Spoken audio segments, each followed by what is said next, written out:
What happens when you stop waiting for permission to become who you were created to be?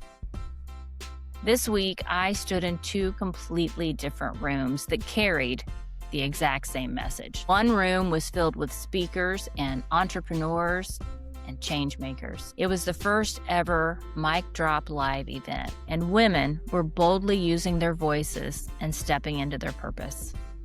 The other room, it was a room filled with children on the last day of school, where I had the opportunity to share my children's book, Spreading Sunshine with Kindness.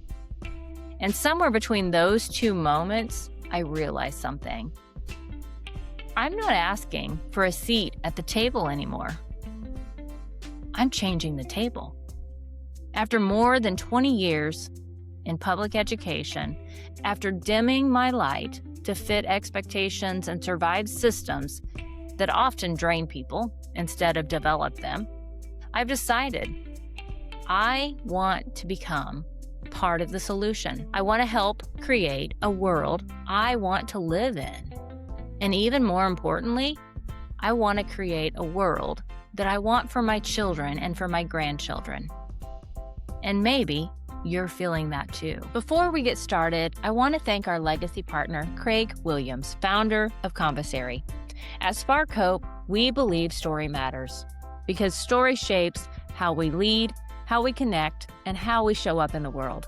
Conversary helps authors and leaders bring clarity to their story and confidence to their voice so that their brand truly reflects who they are. You can learn more about their work by visiting the link in today's show notes or on the Spark Hope website. Thank you, Conversary, for supporting the Lead with Hope podcast. Welcome to the Lead with Hope podcast, where faith, leadership, and real life come together in honest, practical conversations that inspire growth, courage, and purpose. This is a space where hope becomes more than a feeling. It becomes a leadership strategy that shapes how we think, lead, and serve, and how we show up in the world around us. I'm your host, Brandi Kelly, and today I want to talk about what happens when you stop trying to fit into rooms that were never designed for your purpose, and what happens when you start building something better. This week reminded me how powerful it is to be in the right rooms, surrounded by the right people.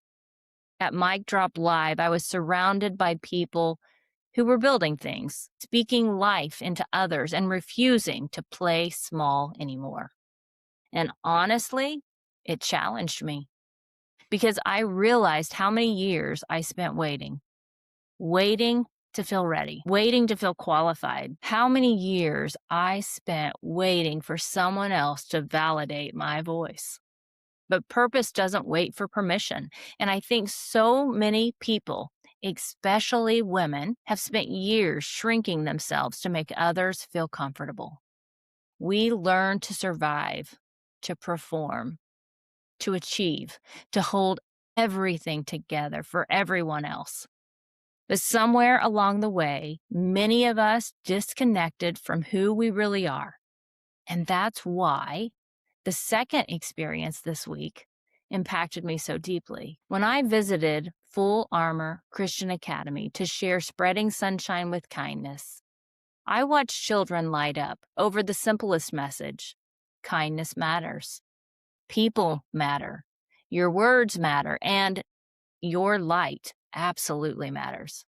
Children still believe that they can change the world.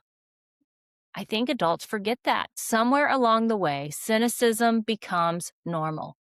Burnout becomes the norm. Stress, it becomes normal too.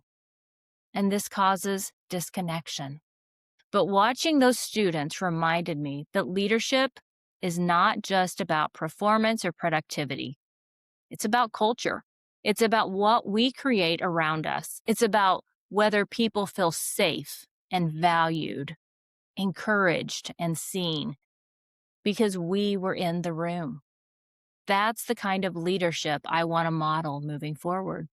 Not leadership built on pressure and perfection, but leadership built on hope, purpose, kindness, and courage. For a long time, I thought success meant finally getting invited into the right rooms. But now I know that real leadership looks different.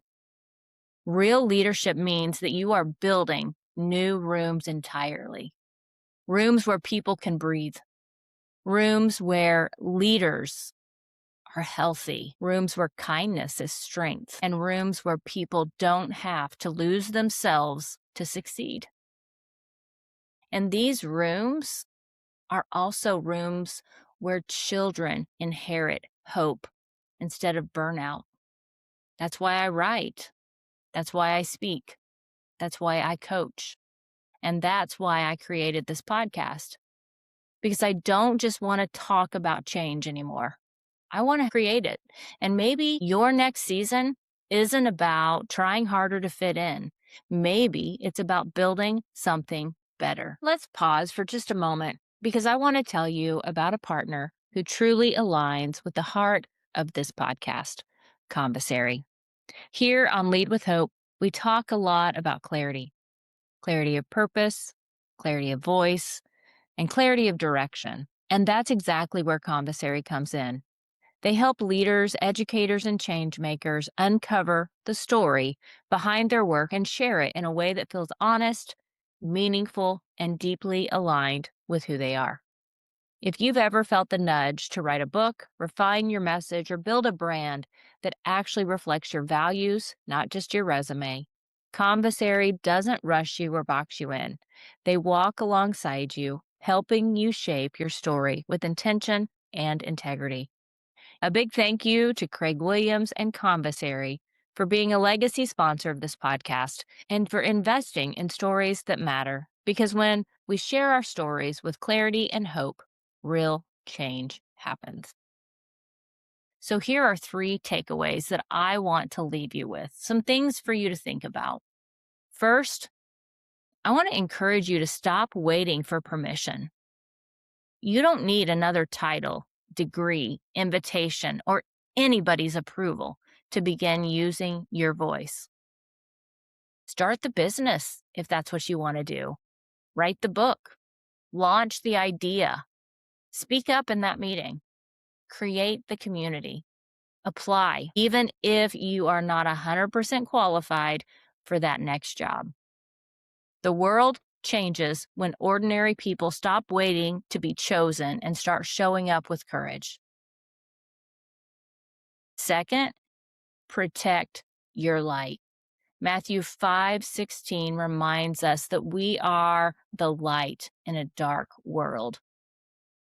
Protect the light you were meant to carry. Many of us learned to dim our lights just to survive certain environments. But your gifts are not too much. Your passion is not a problem, and your vision matters. The world does not need more people pretending to be perfect. It needs more people willing to live with purpose authentically. And third, build the world you want your children and your grandchildren to inherit. If you don't like the culture around you, create a better one. Nobody else is going to do it for you. Create a better environment in your home if you need to, in your workplace, in your community. Every conversation, every act of kindness, every boundary, every courageous decision helps to shape that future for the next generation. So ask yourself today, what table am I being called to change? Because maybe your greatest contribution won't be fitting into broken systems. Maybe it will be helping build healthier ones. Thank you so much for spending this time with me today. If this episode encouraged you, challenged you, or reminded you of the light you've been carrying all along, I'd love for you to share it with someone who needs this message too. And remember, you don't have to wait for permission to become who you were created to be. You don't have to keep shrinking to fit spaces that no longer align with your purpose. You can lead differently. You can live differently. You are allowed to change the table. Until next time, keep leading with hope.